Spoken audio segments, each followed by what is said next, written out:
اللهم أن تحفظ على دولتنا قزاقستان أمنها وأمانها، أميرها وشعبها، ليلها ونهارها، أرضها وسماءها، يا أكرم الأكرمين.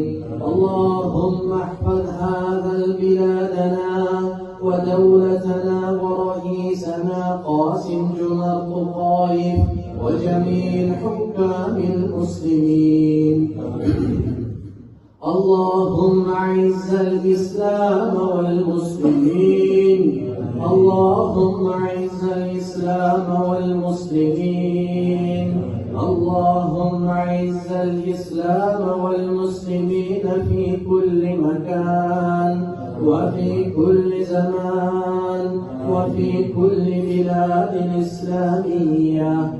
اللهم طهر المسجد الأقصى من رجس اليهود، اللهم طهر المسجد الأقصى والفلسطين من رجس اليهود.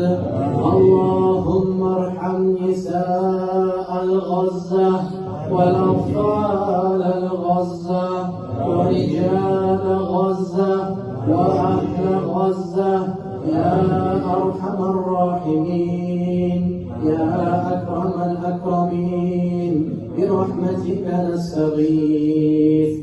ربنا آتنا في الدنيا حسنة وفي الآخرة حسنة وقنا عذاب النار. اللهم نسألك الجنة ونعوذ بك من النار، اللهم نسألك الجنة ونعوذ بك من النار.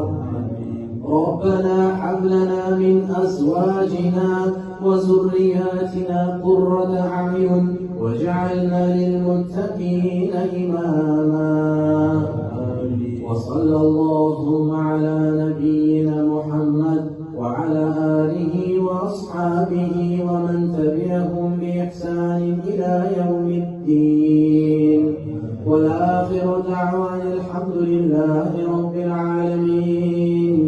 سبحانك اللهم وبحمدك نشهد أن لا إله إلا أنت نستغفرك ونتوب إليك. ربنا تقبل دعاءنا إنك أنت السميع العليم برحمتك يا